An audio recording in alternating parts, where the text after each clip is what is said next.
everybody to another official podcast episode of Byte-Sized Balance. It's your boy Tav. I'm here again.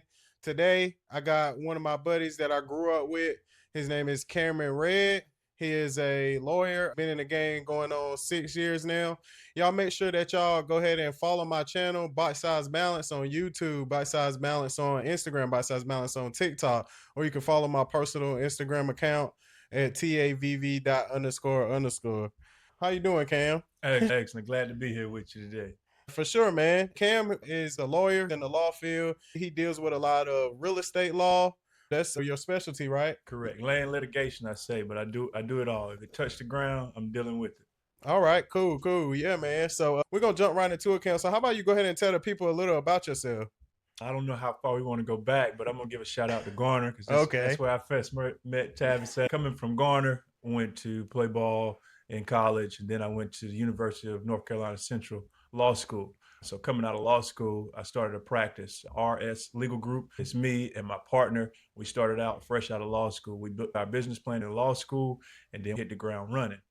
Yeah, man. So tell me about what that law school grind was like, especially at North Carolina Central. People know that North Carolina Central got one of the best law schools on the East Coast, right?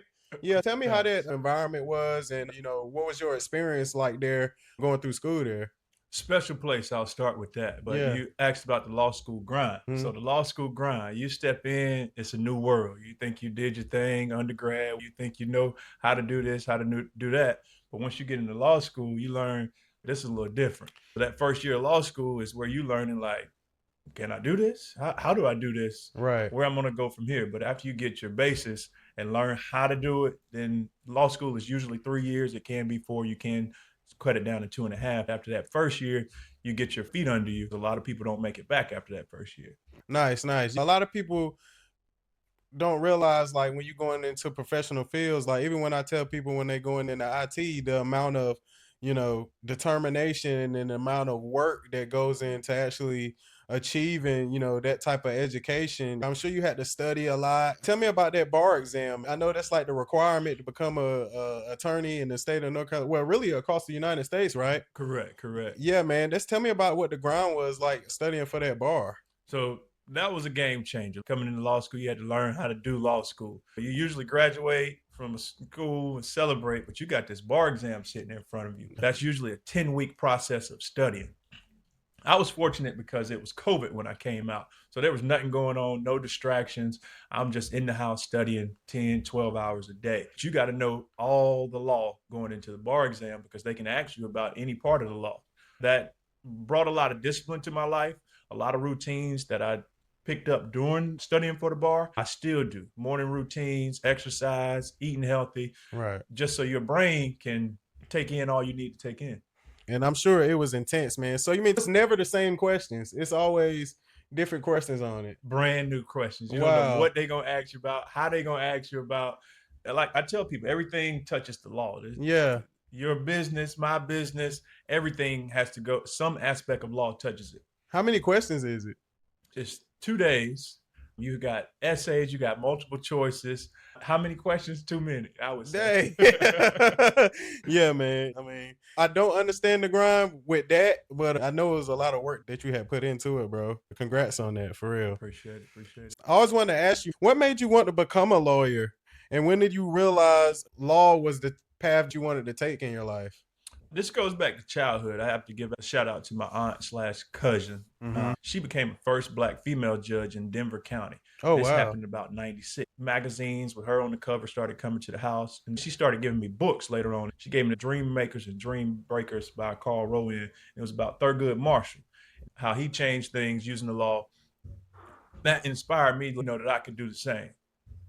Yeah, man. Dang, so I didn't know your aunt was she was a judge. Yep, she was a judge in Denver, Colorado. Oh, in Colorado. Yep. Wow, the man. First Black female judge. Okay, so it's in your bloodline, huh? Yeah, I never knew that about you, bro. Yeah. That's very interesting, bro, to have somebody, from your background that already have been in law and that really sparked your interest in the field. So we're going to dive into these questions here. I had sent you ahead of time. Y'all go ahead and make sure that if y'all watching this far, y'all make sure y'all go ahead and subscribe to the channel. So I know you specialize in real estate law.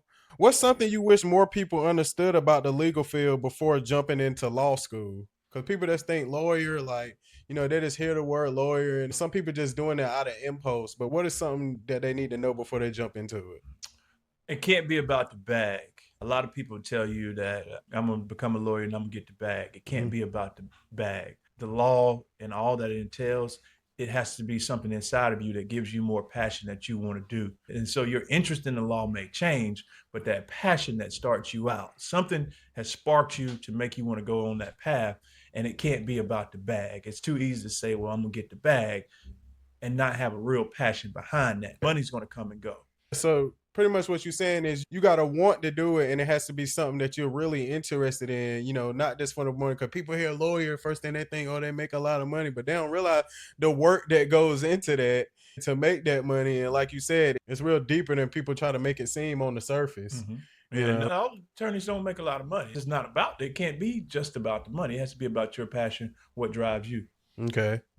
So what steered you toward more of the real estate side of the house rather than, because it's a whole bunch of different type of lawyers. You got, criminal defense, you got, go about all the different types of lawyers that it is and why you chose real estate as your lane. Okay. So all the different types, there's some that I'm not even aware of. You got AI coming in now, different types of fields coming in. But to give a broad understanding, yes, you do got your criminal lawyers, you got your estate lawyers, you got your personal injury lawyers, you got your litigators. The categories are broad and then they get a lot more specific. But what pushed me specifically coming into law school, I thought I was going to be a criminal lawyer. I got an uncle in Winston-Salem who was a big time attorney. He did criminal law. I went and interned with him. He told me, hey, the criminal game has changed. You might not want to do this. And so that sparked my interest into civil litigation, but property, to be specific. I learned in law school that a lot of the property laws were about people. Yeah. And how we were considered property at one point in time. Right. My family had a situation where land was being taken and they couldn't build on it. But this was 50 years in advance. They wanted to do something with their land, and to find out that there's plans in place 50 years in advance sparked my interest in land. And then, people always talk about how they're not making any more of the land. So that's an area that sparked my interest. Definitely, bro. There's really a unique niche when it comes to law. Once you pass the bar, you can pick whatever type of attorney you want to be, right? Correct. Hopefully you picked it out a little before, but you can become any type, and you can change. People change after their first year, after their fifth year, 15 years in, they start a new area of practice. Was there any type of recertification with the bar? How do you continue letting the state know that you're a practicing attorney? You have to take a continuous legal education. CLEs is what they're called. You have to have a certain amount of hours. They've just switched that up. You got to have 24 hours of classes every 2 years now. So you got to be continuously learning every Correct. 2 years. Yeah. That's a lot of things people don't know about being a lawyer. A lot of kids say that's one of their top career paths. So that's why I really wanted to bring a lawyer on who actually does it and who's actually out here in the world really living it, so y'all can learn from, for everybody trying to pursue that career path from somebody genuine. Let me jump in. One thing about that, specifically speaking to somebody who wants to get in this path, your undergrad, like some professions require certain undergrad majors or anything, but the law does not require that. You have educators that come in and become lawyers. You have a broad range. You have engineers that become lawyers. There's no prerequisites to becoming a lawyer. You go to law school, you pass the bar, and you get to practice in the area that hopefully you have a passion for. That's nice, man. So pretty much anybody with a bachelor's degree can go to law school. That's correct. You take the LSAT. The LSAT is what gets you into law school. There is an exam that you have to take. They've changed it up since I've taken it. But you take this exam and then you get your score, and it determines what law school you can go to. That's why even people with bachelor's degrees, I know a lot of people graduate college and don't know a path that they want to go down. Law school can always be an option for you. Make sure you exhaust your resources and you're really looking out there, for different job opportunities or different paths that you can go down and still do something you're interested in. So, that was a good take because, a lot of people don't know that. A lot of people don't know that. A lot of people think the default, like I feel like most lawyers, default bachelor's is criminal justice. Nope. It's not. No. Okay. What's your bachelor's in? Business administration. Oh, okay. Yeah. Concentration in finance and accounting. Nice. So I really wanted to ask you, as a young Black lawyer, what are some challenges did you run into? What are some, what are some challenges that you ran into early on, and how did you push through those? I shared earlier that I came straight out of law school, me and my law partner, and started our practice. One challenge was learning the business side and the practicing law side, but Mm, specifically the practicing law side, the challenges as a Black attorney. I went to North Carolina Central, so that is an HBCU. The building is full of minorities, people of color, and so that becomes a comfort place. But right, when I step out into practice, it's a much different world. There's not many that look like me at all. And so stepping into the courtroom, you're either underestimated or scrutinized harder right. because they want to see what you know. Do you know what you're talking about? Am I really going to accept what he's talking about? Oftentimes, I step into courtrooms and I'm the only person of color. It's a special experience to get the eyes, Right. to then have to introduce myself and get the judge to see past my color, who I am, and then hear my actual arguments. Right. Okay.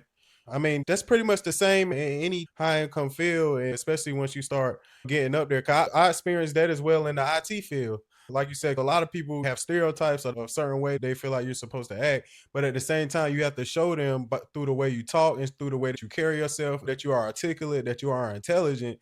A lot of times, people judge you off your character rather than what they stereotypical think of you. Mm-hmm. So that's definitely, good advice for everybody watching. Always know how to carry yourself, always know how to speak intelligently and be a voice in your field so you know what you're talking about. Could I add on to that? Put yourself in places where you're uncomfortable and eventually it will become comfortable. It's not easy. It wasn't Mhm. easy for me. I'm sure it wasn't easy for you. But once you start putting yourself in, then you gain that confidence and you can do what's needed so you can succeed. For sure. It's reps. It's just like anything, just like Yeah. shooting a basketball. The more you do it, the better you're going to get at it. And like you said, you keep making yourself uncomfortable, eventually, it'll become routine. So that's definitely a good take. So what motivated you to start your own law firm? Because some people just go work for an existing law firm. You never worked for another law firm, have you? No. Yeah. No. So what made you want to go that route instead of, being a junior attorney somewhere else? That came in my year between undergrad and law school.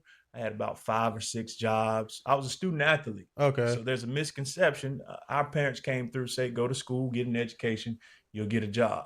But as a Yeah. student athlete, you put all your time into being an athlete and you don't get internships. So I came out of school and I was behind a lot of my friends that didn't go to college. I spent all my summers playing basketball, sharpening my skills. I had a hard lesson to learn. That gap year between law school and undergrad, Hmm. where I worked all these jobs. I was fortunate enough, I got to work with business owners. One of our good friends, Tyree Chance, his father has a landscaping business. I Yeah. worked beside him. We went to Garner. We had a coach. He had a business. I worked his business. I Hmm. had another gentleman that was a coach. I worked with him, moving trucks. And so working beside these business owners, I saw the different aspects of business. I said, there's no way that I can come out and not jump into business for myself. Yeah, having that inspiration from already being around business owners, that pretty much gave you the motivation to start your own practice. So what's the typical path that do most people come out of law school and start their own practice, or do most people go BA? Like, what are those entry level positions called at law firms when you go to them? Usually it's titled as an associate. You come in as a junior attorney associate. Most people don't because it takes, like I shared earlier, you got to learn the business side and the law side. People just want to get paid. You got student loans. You don't know how to practice yet. You have all this legal knowledge, but Yeah. you haven't gotten out in the field. You haven't stood in courtrooms. You haven't made arguments. You may have some trial team experience in school, but most people, it's a fear thing, and you have to Yeah. face your fears. So when you become an attorney, you can really take whatever path you want to. You don't have to go that route. You can go the route like Cam did. Him and his law partner started their own firm, which is great. Shout out to RNS Legal Group. I want to dive into some real estate questions. I actually purchased my first home back in 2020, right during COVID, before the interest rate shot up. I got in right at the right time when it was still affordable. And I know it's getting crazy now. Yeah. But You deserve a round of applause for yeah, I being in a appreciate you, position to bro. do that and doing that at that time. For Yeah. sure, bro. So I wanted to know, for people getting into real estate first time, home buyers, investors, landlords, what is the number one legal mistake that you see the most? Not calling me. More specific about that. You got Google, you got AI, you think you know everything. It may be all good until it goes bad. Right. And now you're calling me saying, well, this has happened. If you would have addressed this, people want to save costs. Everybody wants to save costs. Of course, it's understood you want to save costs. But when it comes to your documents, your agreements, when you're contracting with someone, you don't want to dive into that and not have someone who's knowledgeable about that review that. And so when it goes haywire, now you're coming to me and I'm talking, you signed this? Did you know that it said you agreed to this? Right. Okay. And now we're backtracking, figuring out how to address that. So do your homework before you dive into this stuff. And if it costs a few dollars up front, it'll save you a lot of dollars on the back end. So have you experienced people getting scammed and stuff like that?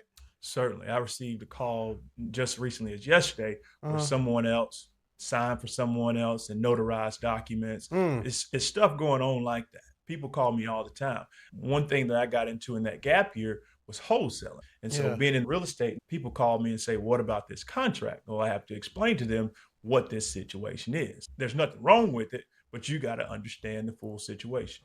Make sure y'all getting legit legal advice, because it's a whole bunch of scammers out here. It's people getting phony loans, all type of stuff now. So just make sure y'all careful, man. Make sure y'all really observing these documents and getting professionals in y'all circle that can observe these documents for y'all before y'all sign something. So what skills separate great lawyers from average lawyers, especially when you building a business on top of practicing law? That passion I brought up earlier, you got to really want to do it. You can't just want, there's no cutting corners. When you start cutting corners, then you become your average, not so good attorney, because you don't have that passion behind it. My clients are expecting me to give my all to their case. Knowing that they expect that from me, I have to have my own fire inside of me to show them that they were right, and we're going to prove that they were right. Yeah. And so when I bring up that passion, there's a lot of long nights in the legal field. Right. When you have that passion, the hours go by and you don't realize it. Sometimes I'm working and I have to stop myself, realizing that I need to go to sleep. Time just passes because you're enjoying what you're doing. Part of that if you're having a passion, you enjoy what you're doing, and then the clock disappears. Right. All right. I get what you're saying. So you got to really have that drive to really want to do it. Like you can't just be in it. Like you're saying, that's why you say you can't be 100% financially motivated. It has to be something that you really want to do and something you're really interested in if it's something that you want to pursue, right? Correct. Okay, nice. So yeah, like Cam is saying, with any field, make sure that you know, it's really something that you want to do and really something that you're interested in before you're just jumping into something because of what you hear. If I can piggyback off of that, knowing what you want to do, the time before you dive into something. I shared earlier about not having internships when I was in undergrad. I was still meeting with attorneys because I had an idea that I wanted to go to law, I wanted to become an attorney. So I started meeting with attorneys, asking them questions. You can't be afraid to ask someone questions. My job starts when I don't know something. If I know it already, then I'm not really working. But when I hit the wall of I don't know, and that wall of I don't know stops a lot of people and sends them back the other way. But that's where it all starts. You have to seek those answers. Always be a learner. You always have to. You can't be the person that thinks they know everything. Keep trying to learn more. There's always somebody that may have something that you don't know immediately that can help you out in your career. You have to be open to receiving information. You got to be humble when asking questions and when trying to gain knowledge. You can't just be a brick wall and not want to soak in any information. So I guess that applies to the law field as well, right, Cam? Correct. Yeah, man. These are foundational principles. It doesn't apply to anything specific, right? But this has to be definitely life drive. For people interested in law but not ready for law school, what entry-level positions can they start with to break into the legal field? Anything associated with the law. I think I shared earlier that everything touches the law. So if you talk to someone and they ask you a question, do you ever deal with lawyers? Can you connect me with the lawyer you're dealing with? Find out someone that has dealt with the lawyer. It doesn't have to be in an area that you think you want to do, but speak to someone. If they're practicing, oh man, I didn't even know that a lawyer did that, is a lot of times what you'll find out. But you have to voice that you have an interest. Once you begin voicing that you have an interest, then other people will point you in the right direction. For sure, bro. That's big, man. Like you said, knowing those people and being able to communicate with those who can point you in the right direction. Do you feel like networking played a big part in your, like with you gaining clients and in the law field, like networking with people that you know? Certainly, certainly. Yeah, We from Garner. That's why I yeah, came back home, open to practice, because I knew that people would then spread the word. Word of mouth is still the number one marketing tool. You can have a commercial, send out flyers, but if someone is speaking your name to someone else, that is how the connections are made. So networking is key. And that goes back to getting uncomfortable, what we talked about earlier. You got to go out and talk to people. for sure. And if you need legal advice, Cam is in the Raleigh Durham area. If y'all need legal advice, this is your guy right here. A lot of people don't know lawyers personally. Cam is really the only lawyer that I know personally, if I'm keeping it 100 with everybody that's watching. So it's always good to reach out to somebody that you know that knows this stuff rather than reaching out to somebody that you don't know, because somebody you know is going to be honest with you. So I know they say law can be stressful. One of the most stressful jobs you can have in the United States. I want to know, how did you balance school, career growth, and still say mentally grounded? Like, how do you keep your composure? How do you not let it overwhelm you? I ask myself that question Yeah. every day. I don't know if I am or not. Exercise is big. Yeah. Exercise and faith. I'm a Christian, and so I have a lot of faith that it's going to be okay. Whatever challenge I'm facing, it's going to be okay. This challenge has been put here for me to get stronger. I played a little less football than you, Hmm. but when you get in the weight room, they put the weight on you. You got to get it off of you. Hmm. And so those situations, you got to have a lot of moments where I got to get this weight off of me. When I began practicing law was the first time I felt stress. I didn't really know what stress was. And when Wow. I still didn't know what it was, but I figured, oh, this is what stress is. You just got to have that confidence and let go of that. How do you manage that? It's an everyday challenge that you have to figure out how to manage. Like you said, you find your peace in God, working out, taking care of your body. You always got to make sure you're taking care of your body. That can always put you in a good headspace. And even for those who aren't Christian, whatever you are, Muslim, tap into your faith. And you know what I'm saying? They can always, help you, lead you in the right direction. You're not the first person to come on here and say that, actually. I had a couple entrepreneurs come up here. They were saying that they rely on faith a lot. Some of my tech professionals always speak highly on keeping faith and having that positive mindset, because that can really help you. So, for anybody listening who wants to work with you and needs legal help, does RNS Legal Group specialize? I mean, yeah, what does RNS Legal Group specialize in, and how can people reach out to y'all? So we're a general practice firm. And we have a website, rslegalgroup.law. You can call me directly, 919-646-2181. Just call. We're here. We're available. A lot of my calls, I spend time with the client or potential client. They're not a client initially, and you got to comfort them in their situation, letting them know if they have a case or if they don't have a case. And that just may be a 3 minute, 5 minute conversation where I have to let a person know, well, we probably don't need to proceed because the situation you explained, I can't assist you with. But I'm Mhm. going to give you some nuggets on that situation so that you feel more comfortable about whatever you're dealing with. And so just contact us. We're here to help. That's why a part of the reason why I got in helping people. Yep. I like to say that I'm a people person, and anytime I can help a person, I'm there for it. Definitely, bro. You always been that type of guy, Cam. Since I knew you, if somebody needs help with something, Cam always been a helpful person in your character, bro. And that's something I always notice about you. I did have a couple fun questions that I wanted to ask you. What's the difference between a lawyer and an attorney? Because to my understanding, you're not an attorney until you pass the bar. But if you finish law school, you're a lawyer. Is that correct? That's correct. The practicing aspect of it. Are you practicing law or are you just have a law degree? Some people actually do just go to law school to get the mindset. There's an analytical mindset that you have to think through when you become an attorney. So even if you go to law school, that means you can't go to court though. You You can't can. represent anybody in court. You can go to court. Anybody can go to Yeah. court. What are some of those career paths that those people go down that don't become practicing attorneys? More in your business fields where they have to think through outcomes, your Yeah. critical thinking skills. That's what law makes you do. I have to issue spot. When someone calls me, I'm listening to see what the issue is. Businesses will hire someone because they have a Juris Doctorate, a JD. That's what you get when you graduate law school, because they can issue spot. Law is all about issue spotting. If you don't see the issue, you don't know what to do as an attorney. Right. Even those of you who don't want to be a practicing attorney, it's always, it's different career paths that you can go down when you have that law degree. Even in IT, it's called compliance people, like GRC, governance, risk management, and compliance. A lot of those type of positions actually hire lawyers to do that stuff because the lawyers know the law that goes behind all those controls, cybersecurity, and government requirements for specific businesses.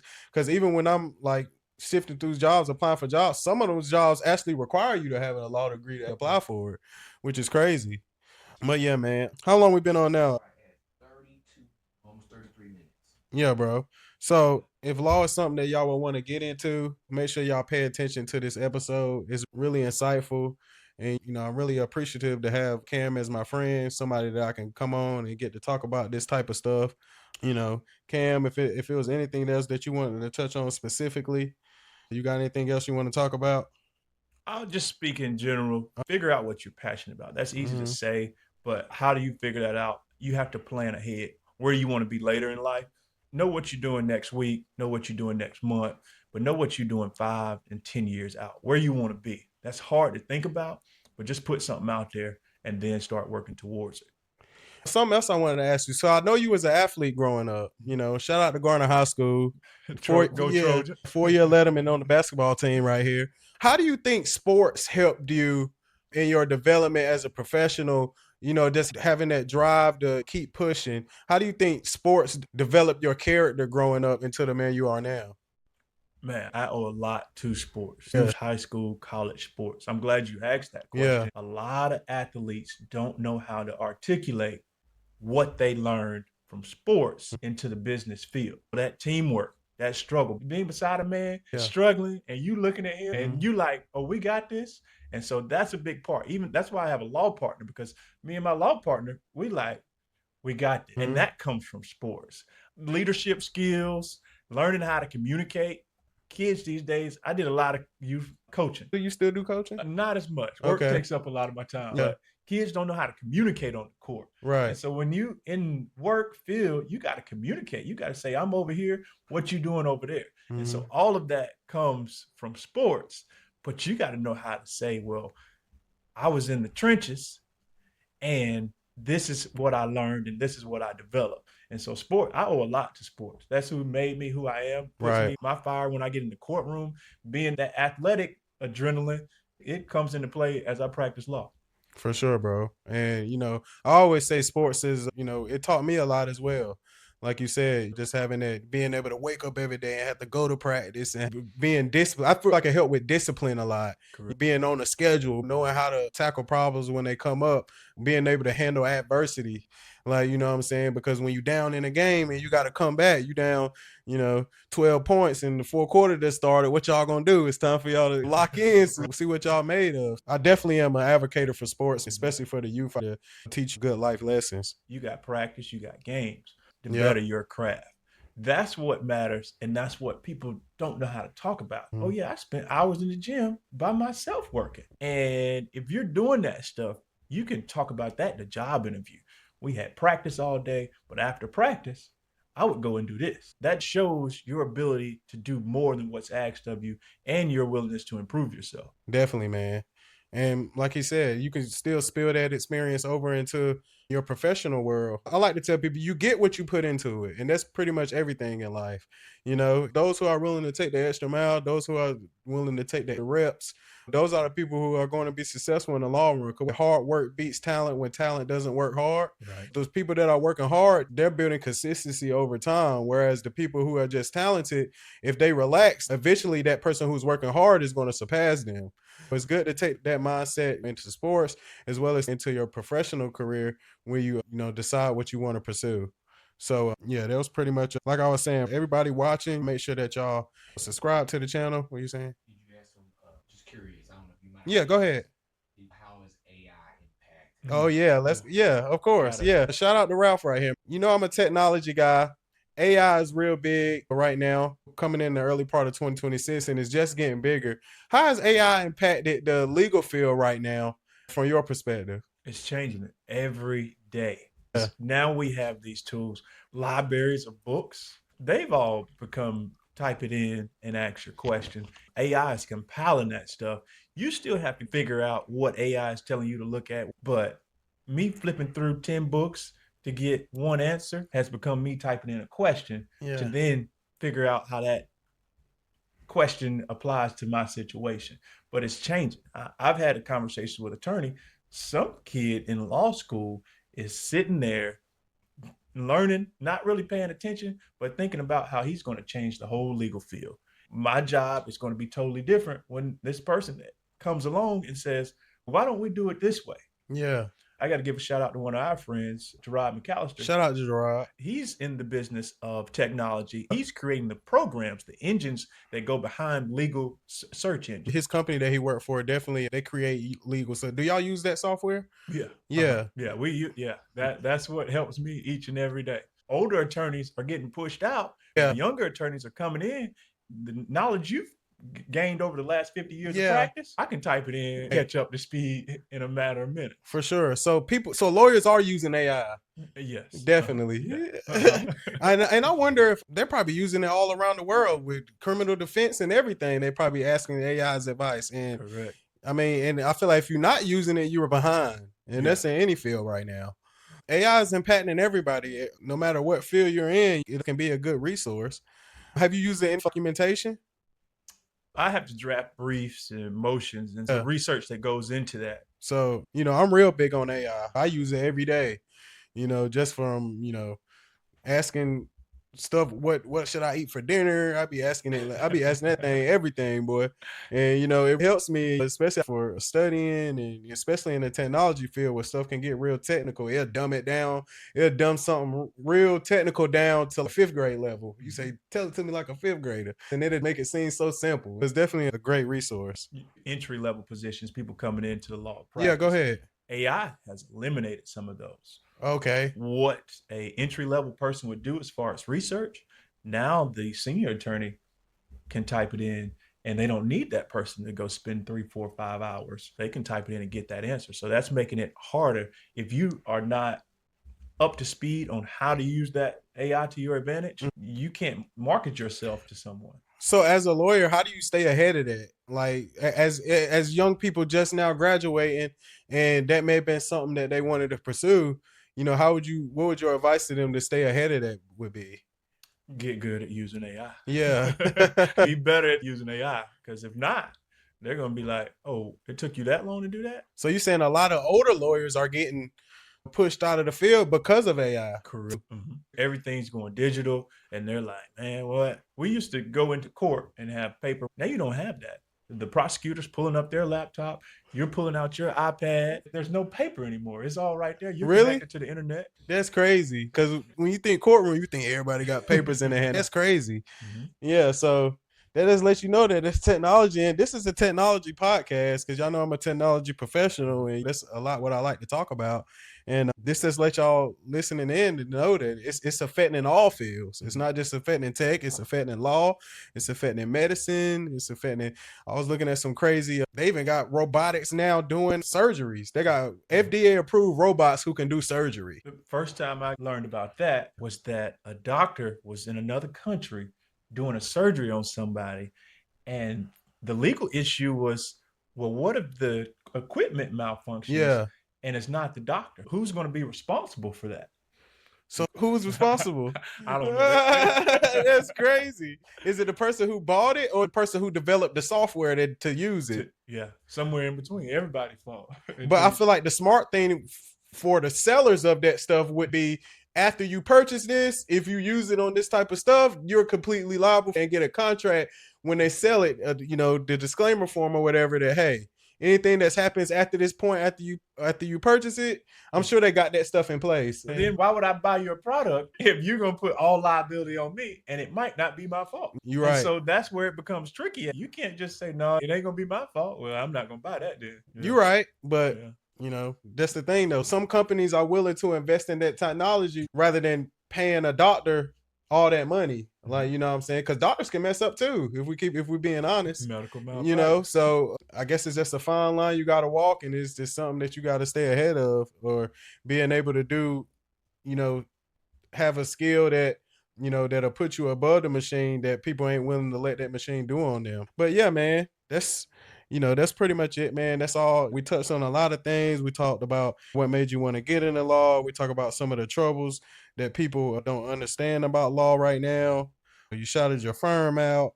Like I said, we talked about AI. Talked about how you handle stress in law right now. Where do you see law going in the next 10 years? Where do you see like how it's going to change, or, you know, with the innovation of AI and how things are going right now? I certainly feel like there'll be drastic changes just because the younger generation is used to not dealing with people. If you don't have to deal with a person, why call an attorney and have them talk to you? Why not talk to an AI bot that can likely at some point be able to tell you everything that I can tell you? Yeah. And so there's going to have to be something that I offer that AI generated doesn't offer in order for me to stay in business. And so when we talk about change in the legal field, I don't know yet. Yeah. Every day, new laws are having to be created because of what AI is doing. Right. And so how does that change eventually? I mean, but at the same time, you got to have people lawyers, because like you said, that AI is creating new laws. New laws is new work for you. Correct. But the more laws that come in place that govern that stuff, you know, they looking for the people who specialize, who know those laws. I wonder if it's a field of AI law that people are practicing right now. Yeah, Like they just learning everything dealing with AI and the law side.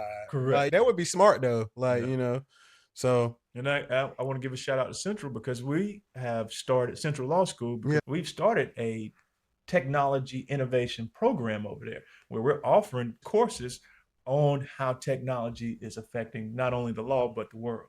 Wow. Shout out to Central, one of the best law schools on the East Coast. I did want to ask, how hard is it to get into law school?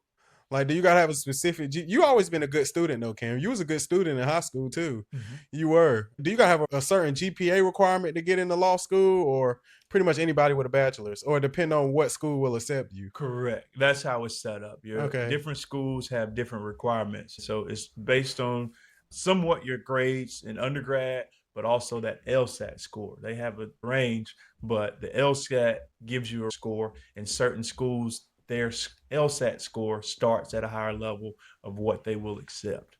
Yeah. That has to do with your logic exams. Like it's the exam you take to get into law school. It's just how your brain works. The best I can explain it. So it's pretty much like your SAT for law school. Correct. Yeah. So depending on what you get on it, the higher you get, the better school you can go to, pretty much. Correct. Okay. I wouldn't say better school you can go to. More prestigious. I'll put that on. Okay, cool. So why do people say that? What makes Central program so great? Why do they say one of the best law schools on the East Coast? Litigators. We come out, we're ready to step into the courtroom. Most attorneys that come out, they don't want to go to the courtroom because you have to get up, stand, articulate your arguments, and go to trial. Trials don't happen often as people think, maybe in the criminal field, but when we talk about civil litigation, that's two different areas of law. Stepping into that courtroom and being able to argue, present your case, Central is going to prepare you for that. Shout out to Central, the Eagles. But like I said, we touched on a lot of good topics today. I hope y'all watching out there learn something. Y'all make sure y'all bookmark this and come back to it later on. I'm going to clip this up and all the hometown people going to see it. People going to see it on TikTok and all that. Like I said, we're going to go ahead and wrap this thing up. Go ahead and shout your firm out one more time, Cam, and let them know where they can find you. If you need legal services, rslegalgroup.law. Check us out. If you want to call me directly, please do. Cameron Red. You can reach me at 919-646-2181. It's your guy Tavis, man, here again on Byte-Sized Balance. Y'all make sure that y'all following my YouTube channel, Byte-Sized Balance, on Instagram and TikTok, or you can follow my personal page, TAVV__. I appreciate all y'all watching, and we out.